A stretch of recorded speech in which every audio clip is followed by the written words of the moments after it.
নমস্কাৰ সকলোকে স্বাগতম জনাইছো আসাম কেৰিয়াৰ পইণ্ট ইউটিউব চেনেলটোলৈ তো বন্ধুসকল আজিৰ ভিডিঅ'টিত আমি আপোনালোকৰ আগন্তুক অনুষ্ঠিত হ'ব লগা আৰআৰবি ৰেলৱে গ্ৰুপ ডি পৰীক্ষাৰ বাবে সহায়ক হোৱাকৈ আৰু এটা জিকে ক্লাছ লৈছো তো এই ক্লাছটোত আমি মোষ্ট ইম্পৰ্টেন্ট 40টা জিকে কোৱেশ্চন চাম যিকেইটা আপোনালোকৰ আগন্তুক পৰীক্ষাৰ বাবে অতিকৈ হেল্পফুল হ'ব হেহে আপোনালোকে ভিডিঅ'টো স্কিপ নকৰিব আৰু প্ৰতিটো প্ৰশ্নই মনত ৰাখিবলৈ চেষ্টা কৰিব কাৰণ আপোনালোকৰ এক্সামৰ বাবে বেছি দিন এতিয়া সময় নাই এতিয়াৰ পৰা আপোনালোকে ৰিভাইজ কৰিবলৈ চেষ্টা কৰিব ঠিক আছে আৰু যদি পিডিএফ খিনি আপোনালোকে এতিয়ালৈকে লোৱা নাই অলৰেডি বহুতে লৈ লৈছে আৰু এতিয়াৰ পৰা প্ৰিপাৰেচনত লাগি গৈছে তেওঁলোকৰ মানে তেওঁলোকৰ আধাতকৈ বেছি প্ৰিপাৰেচন হৈয়ে গৈছেগে তো আপোনালোকে যদি পিডিএফ খিনি লোৱা নাই পিডিএফ খিনি লৈ ল'ব বহুত ইম্পৰ্টেন্ট পিডিএফ হয় আসামিজ মিডিয়ামত বনাইছো আৰু কেৱল প্ৰাইসটো 99 হয় কেৱল 99ত গোটেইখিনি সাবজেক্টৰ পিডিএফ আপোনালোকে পাই যাব তো পিডিএফ খিনি পাবলৈ আপোনালোকৰ স্ক্ৰিনত এটা নাম্বাৰ দেখিছে নহয় এটা আমাৰ হোৱাটছআপ নাম্বাৰ হয় তাতে কল নকৰিব কল নাহে কেৱল হোৱাটছআপত মেছেজ আহিব তো মেছেজ এটা কৰি জনাই দিব যে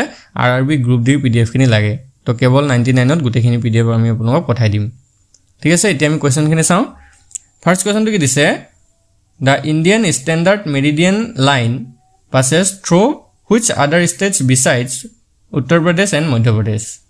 Uttar Pradesh, Madhya Pradeshৰ লগতে আৰু কোন কেইখন ৰাজ্যৰ মাজেৰে ভাৰতীয় মানক মধ্যাহ্ন ৰেখাডাল পাৰ হৈ যায় তো ইয়াৰ যেটো ৰাইট আনসাৰ হেতু option D Odisha and AP অৰ্থাৎ ওড়িশা আৰু অন্ধ্ৰ প্ৰদেশ ঠিক আছে তো ভাৰতীয় মানক মধ্যাহ্ন ৰেখাডাল উত্তৰ প্ৰদেশ মধ্য প্ৰদেশ ওড়িশা অন্ধ্ৰ প্ৰদেশ তাৰ লগতে আৰু এখন ষ্টেট ইয়াতে থাকি গৈছে হেখন হৈছেগে ছত্তীশগড় ঠিক আছে মানে এই কোৱেশ্চনটো ইনক্লুড কৰা নাই তো হেখন হৈছে ছত্তীশগড় মুঠতে 5খন ৰাজ্যৰ মাজেৰে এই ভাৰতীয় মানক মধ্যাহ্ন ৰেখাডাল পাৰ হৈ গৈছে ঠিক আছে মনত ৰাখিব গোটেইখন ষ্টেটে ইম্পৰ্টেন্ট হয় এখন হৈছে ইউপি এখন হৈছে এমপি এখন হৈছে ওড়িশা এখন অন্ধ্ৰ প্ৰদেশ এপি আৰু এখন হৈছে ছত্তীশগড় ঠিক আছে নেক্সট কোৱেশ্চনটো চাও which foreign country is closest to Andaman Island Andaman দ্বীপৰ একেবাৰে ওচৰত কোনখন ৰাষ্ট্ৰ আছে সো হেখন হৈছে অপচন বি মিয়ানমাৰ আন্দামান দ্বীপৰ একেবাৰে ওচৰত মিয়ানমাৰখন আছে next question which one of the following states shares boundaries with the maximum number of other states of India নিম্নলিখিত কোনখন ৰাজ্যই ভাৰতৰ অন্যান্য ৰাজ্যৰ সৈতে সৰ্বাধিক সংখ্যক সীমা ভাগ বটোৱাৰা কৰে তো ইয়াৰে যেটো প্ৰপাৰ আনসাৰ হেতু হৈছে ইউপি উত্তৰ প্ৰদেশ ঠিক আছে উত্তৰ প্ৰদেশে 9খন ৰাজ্যৰ সৈতে সীমা ভাগ বটোৱাৰা কৰে কিন্তু ইউপি তো এটো অপচনত নাই চাৰিটাৰ ভিতৰত এটা অপচনত নাই সো ইয়াৰে ভিতৰত যদি আমি এই চাৰিখনৰ ভিতৰত চাওঁ হেতু যাব অপচন সি আসাম আমাৰ অসমে 7খন ৰাজ্যৰ সৈতে সীমা ভাগ বটোৱাৰা কৰে কিন্তু উত্তৰ প্ৰদেশে 9খনৰ সৈতে কৰে তো যদি অপচনত উত্তৰ প্ৰদেশ থাকে তেতিয়া উত্তৰ প্ৰদেশটো ৰাইট দিব যদিহে অপচনত আসাম থাকে তেতিয়া আসামটো ৰাইট দিব মানে উত্তৰ প্ৰদেশ আৰু আসাম থাকিলে কিন্তু ইউপি তো দিব দেই যদি ইউপি না থাকে এগিটা থাকে এনেকুৱা ধৰণৰ থাকে তেতিয়া আসামটো দিব লাগিব হৈছে বুজি পাইছে নেক্সট কোৱেশ্চনটো চাও Jharkhand does not share boundary with ঝাৰখণ্ডৰ সীমাৰ ভাগ বটোৱাৰা নকৰা ৰাজ্যখন হ'ল তো এই চাৰিখন ৰাজ্যৰ সৈতে কোনখন ৰাজ্যৰ সৈতে চাৰিখনৰ ভিতৰত কোনখন ৰাজ্যৰ সৈতে ঝাৰখণ্ডে সীমা ভাগ বটোৱাৰা নকৰে তো এটো হৈ যাব অপচন ডি মধ্য প্ৰদেশ ঠিক আছে এমপিৰ সৈতে সীমা ভাগ নকৰে next question which of the following is east of the Andaman and Nicobar Island নিম্নলিখিত কোনখন দেশ আন্দামান আৰু নিকোবৰ দ্বীপপুঞ্জৰ পূব ফালে আছে তো এইখন হৈছে option C Indonesia next question the states of India having common border with Myanmar are মিয়ানমাৰৰ সৈতে উমৈহতীয়া সীমা থকা ভাৰতৰ ৰাজ্য কেইখন হ'ল তো মিয়ানমাৰৰ সৈতে কোন কেইখন ৰাজ্যৰ সীমা আছে সুধিছে তো ইয়াৰে যেটো ৰাইট আনসাৰ হেতু হ'ব অপচন এ মিজোৰাম মণিপুৰ নাগালেণ্ড আৰু অৰুণাচল প্ৰদেশ এই চাৰিখন ৰাজ্যৰ সৈতে মিয়ানমাৰৰ সীমা আছে next question the state with the largest area under westland is সৰ্বাধিক এলেকা জলাভূমিৰে আগুৰি থকা ৰাজ্যখনৰ নাম কি হয় সৰ্বাধিক ঠাই জলাভূমিৰে আগুৰি আছে এই ষ্টেটখনত তো হেখন হৈছে অপচন ডি ৰাজস্থান ঠিক আছে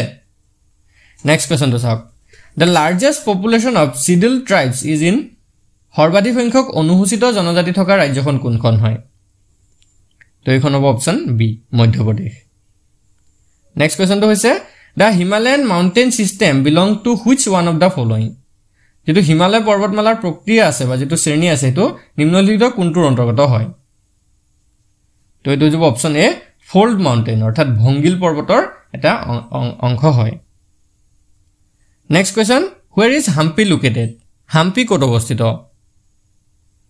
শুদ্ধটো অপশন সি কৰ্ণাটকত ঠিক আছে কৰ্ণাটকত হাম্পি অৱস্থিত next question Singhbhum where copper ore is mined is in which state যেটো কপাৰৰ আকৰিক থকা সিংভূম হেতু কোনখন ৰাজ্যত অৱস্থিত শুদ্ধটো দিছে অপশন বি ঝাৰখণ্ডত অৱস্থিত next question where is the Hindustan machine tool industry Hindustan machine toolৰ উদ্যোগ ক'ত আছে তো অপশন কিটা ভিতৰত অপশন ডি হ'ব correct answer all of the above ওপৰৰ আটাইকেইখনত আছে অৰ্থাৎ বাংগালুৰুটো আছে কালামাছেৰিটো আছে আৰু পিঞ্জুৰুটো আছে next question where is the Naharkatiya oil field located নাহৰকটীয়া তৈলক্ষেত্ৰ ক'ত অৱস্থিত তো এটো আমি সকলোৱে জানো তো অপশন সি আসাম ঠিক আছে অসমত নাহৰকটীয়া তৈলক্ষেত্ৰ আছে next question which of the following fertilizer plant is not in the public sector নিম্নলিখিত কোনটো সাৰ কাৰখানা ৰাজহুৱা খণ্ডৰ নহয় তো এটো যে অপশন সি কোটা ঠিক আছে কোটা যেটো সাৰ কাৰখানা আছে তো ৰাজহুৱা খণ্ডৰ নহয় next question in which part of India is Dogri spoken ভাৰতবৰ্ষৰ কোনটো অংশত ডোগৰি ভাষা কোৱা হয় তেতিয়া কাৰেক্ট আনসাৰটো অপশন সি জম্মু এণ্ড কাশ্মীৰত ঠিক আছে জম্মু কাশ্মীৰত ডোগৰি ভাষাটো কোৱা নহয় এক সেকেন্ড এটো কোৱা হয় বুলি দিছে হয় না জম্মু আৰু কাশ্মীৰত ডোগৰি ভাষাটো কোৱা হয় ঠিক আছে নেক্সট কোৱেশ্চন তো চাওক the longest distance covered by one broad gauge train in India is between ভাৰতবৰ্ষত এখন ব্ৰড গজ ৰেলগাড়ীয়ে দীৰ্ঘতম দূৰত্ব অতিক্ৰম কৰে এখন কোনখন হয় মানে ক'ৰ পৰা ক'লৈকে হয় সো ইয়াৰে যেটো ৰাইট আনসাৰ হেতু option A Kanyakumari and Jammu Tawi ঠিক আছে কন্যাকুমাৰীৰ পৰা জম্মু টাৱিৰ যেটো মাজৰ ডিসটেন্স হেতু আটাইতকৈ বেছি দূৰত্ব হয় কিন্তু ইয়াৰে যদি অপশনত নতুনকৈ এটা যদি আমাৰ অপশন এড হয় তে হেতু হ'ব ডিব্ৰুগড় টু কন্যাকুমাৰী ঠিক আছে ডিব্ৰুগড়ৰ পৰা কন্যাকুমাৰীলৈকে এতিয়া ভাৰতৰ ভিতৰত সবতকৈ দীৰ্ঘতম ৰেল যাত্ৰাটো হয় ঠিক আছে তো ডিব্ৰুগড়ৰ পৰা যদি কন্যাকুমাৰী থাকে অপশনত তেতিয়া হেতু কিন্তু ৰাইট দিব কন্যাকুমাৰী আৰু জম্মু টাৱিৰ মাজৰ হেতু আগৰ আছিল বা এই অপশন কেইটাৰ ভিতৰত এটো ৰাইট হ'ব কিন্তু ডিব্ৰুগড়ৰ পৰা যদি কন্যাকুমাৰী থাকে তেতিয়া হলে হেতু কাৰেক্ট হ'ব নেক্সট কোৱেশ্চনটো কি দিছে Kolleru lake is located in which Indian state ভাৰতবৰ্ষৰ কোনখন ৰাজ্যত কল্লেৰু হ্ৰদ আছে কোনখন ৰাজ্যত কল্লেৰু হ্ৰদ আছে তো এটো হ'ব অপশন বি অন্ধ্ৰ প্ৰদেশত আছে next question in which state Guru Shikhar peak is located কোনখন ৰাজ্যত গুৰু শিখৰ শৃংগ অৱস্থিত তো এই ৰাজ্যখন আছে অপশন এ ৰাজস্থানত ঠিক আছে ৰাজস্থানত গুৰু শিখৰ শৃংগটো আছে next question western disturbances during the winter season are not observed normally in which among the following states in India নিম্নলিখিত কোনখন ভাৰতীয় ৰাজ্যত সাধাৰণতে শীতকালত পশ্চিমীয়া অস্থিৰতাটো দেখা পোৱা নাযায় তো এইখন আছে অপশন বি ওয়েস্ট বেঙ্গল ঠিক আছে পশ্চিম বংগত এই অস্থিৰতাটো দেখা পোৱা নাযায় next question Dras Valley is known as the coldest place in India it is situated in which among the following states in the country Dras Valley যেটো আছে বা Dras উপত্যকা এটো ভাৰতৰ শীতলতম স্থান হিচাপে জনা যায় তো এই স্থানটো বা Dras উপত্যকাটো কোনখন ৰাজ্যত অৱস্থিত হয় তো এটো হ'ব অপশন সি জম্মু এণ্ড কাশ্মীৰত Next question which state has inaugurated its biggest solar power plant at Energy Awareness Park কোনখন ৰাজ্যই Energy Awareness Parkত বৃহত্তম সৌৰ শক্তি প্ৰকল্পৰ উন্মোচন কৰিছে তো এইখন হৈছে অপশন সি অৰুণাচল প্ৰদেশত Next question where is the Korba super thermal power station located Korba super thermal power station ক'ত অৱস্থিত তো এটো হ'ব অপশন সি ছত্তীশগড়ত অৱস্থিত next question where is the Kobadda nuclear power plant located Kobadda পাৰমাণৱিক শক্তি প্ৰকল্প ক'ত অৱস্থিত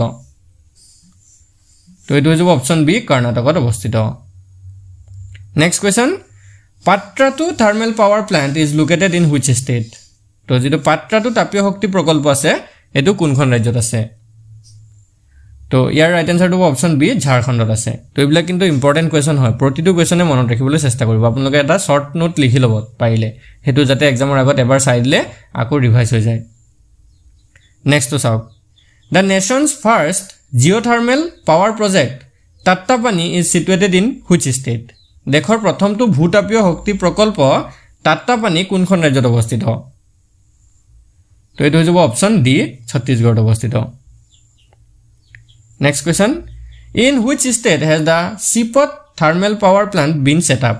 কোনখন ৰাজ্যত Sipot তাপীয় শক্তি প্ৰকল্পটো স্থাপন কৰা হৈছে? তো এটো যাব অপচন এ ছত্তীশগড়ত। Next question. Where was India's first nuclear power plant inaugurated? ভাৰতবৰ্ষৰ প্ৰথমটো আণৱিক শক্তি প্ৰকল্প ক'ত মুকলি কৰা হৈছিল? তো এটো যাব option A তাৰাপুৰত। Question number 28. Where will the Sutka nuclear power plant with a capacity of 1400 megawatt will be located? 1400 মেগাৱাটৰ ক্ষমতাযুক্ত সুটকা পাৰমাণৱিক শক্তি প্ৰকল্পটো ক'ত স্থাপন কৰা হ'ব? তো এটো যাব অপচন ডি মধ্যপ্ৰদেশত স্থাপন কৰা হ'ব। Next question. Where is Kallapakkam nuclear power plant located? Kallapakkam পাৰমাণৱিক শক্তি প্ৰকল্পটো ক'ত আছে? তো এটো যাব অপচন ডি তামিলনাডুত আছে। Next question number 30. Which of the following state is famous for its muga variety of silk? নিম্নলিখিত কোনখন ৰাজ্য মুগা সূতাৰ বাবে বিখ্যাত? তো এটো আমি সকলোৱে জানো অপচন সি হ'ব correct answer Assam. Next 31. According to the forest survey, the Indian state having largest forest cover is তো বন জৰীপ অনুসৰি অধিকাংশ অঞ্চল অৰণ্য আগুৰি থকা ৰাজ্যখন কোনখন হয়? তো এখন আছে option C Madhya Pradesh. Next question. What is the capital of Mizoram? মিজোৰামৰ ৰাজধানী কি হয়? তো বন্ধুসকল ইয়াৰ কাৰেক্ট আনসাৰটো option C Aizawl. Now next question. Which of the following is the state tree of Andhra Pradesh? নিম্নলিখিত কোনজোপা এটো অৰুণাচল প্ৰদেশ হৈছে আন্ধ্ৰ প্ৰদেশৰ ৰাজ্যিক বৃক্ষ হয়। ঠিক আছে অৰুণাচল নহয় আন্ধ্ৰ প্ৰদেশৰ ৰাজ্যিক বৃক্ষ কোনটো হয়? সো এটো হৈ যাব অপচন ডি নিম ট্ৰি। ঠিক আছে নিম গছ হৈছে আন্ধ্ৰ প্ৰদেশৰ ৰাজ্যিক গছ। Next question. Which district is known as the grape capital of India? এটো district হ'ব না লাগিছিল এটো city হ'ব দেই। Which city? ঠিক আছে which city is known as the grape capital of India? কোনখন চহৰক ভাৰতবৰ্ষৰ আঙুৰৰ ৰাজধানী বুলি জনা যায়? তো সেই চহৰখন আছে অপচন এ নাসিক। কাৰণ এটো যদি district বুলি আহে তেতিয়া এখন district বুলি আহিব পাৰে বা city বুলি আহিব পাৰে। ঠিক আছে তো আপোনালোকৰ মনত ৰাখিব মুঠতে city হ'ব লাগিছিল এটো। Next question. Which of the following states was included as the 28th state of India? নিম্নলিখিত কোনখন ৰাজ্যক ভাৰতবৰ্ষৰ 28 সংখ্যক ৰাজ্য হিচাপে অন্তৰ্ভুক্ত কৰা হৈছে? তো সেই ৰাজ্যখন আছে অপচন এ ঝাৰখণ্ড। ঠিক আছে মনত ৰাখি থব ঝাৰখণ্ডখনক ভাৰতৰ 28 নম্বৰ মানে 28 সংখ্যক ৰাজ্য হিচাপে ঘোষণা কৰা হৈছে। Next question. What is the name of the capital city of Assam? অসমৰ ৰাজধানী চহৰখনৰ নাম কি হয়? তো এটো আমি সকলোৱে জানো অপচন ডি হ'ব correct answer Dispur. Next question. Silvassa is the capital city of which state? Silvassa কোন ৰাজ্যৰ ৰাজধানী চহৰ হয়? তো এটো হ'ব option A Dadar and Nagar Haveli. ঠিক আছে দাদৰা এণ্ড আৰু নগৰ হাভেলি ইয়াৰ ৰাজধানী হৈছে Silvassa. Next question. Madhya Pradesh share its border with how many states? মধ্যপ্ৰদেশে কিমানখন ৰাজ্যৰ সৈতে সীমা ভাগ বতৰা কৰে? তো এটো হৈ যাব অপচন এ 5খন ৰাজ্যৰ সৈতে। Next question. Which of the following city is also known as 0 mile center of India? নিম্নলিখিত কোনখন চহৰক ভাৰতবৰ্ষৰ 0 মাইলৰ কেন্দ্ৰ বুলি জনা যায়? তো সেই চহৰখন আছে অপচন সি নাগপুৰক। Next আৰু লাষ্ট কোৱেশ্চন এটো Nepal does not share its border with which Indian state?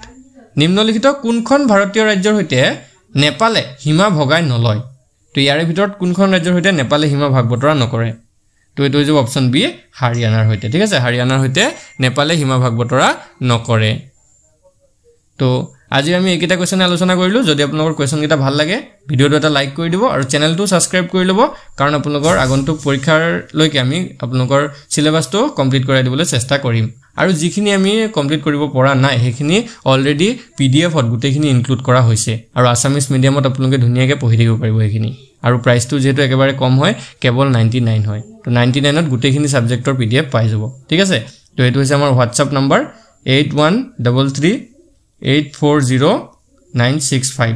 এইটো আমাৰ হোৱাটছআপ নম্বৰ হয়। ইয়াতে মেছেজ এটা কৰি জনাই দিব যে আৰআৰবি গ্ৰুপ ডিৰ পিডিএফখিনি লাগে। ঠিক আছে সোনকালে আমি গোটেইখিনি পিডিএফ আপোনালোকক লগে লগে পঠাই দিম।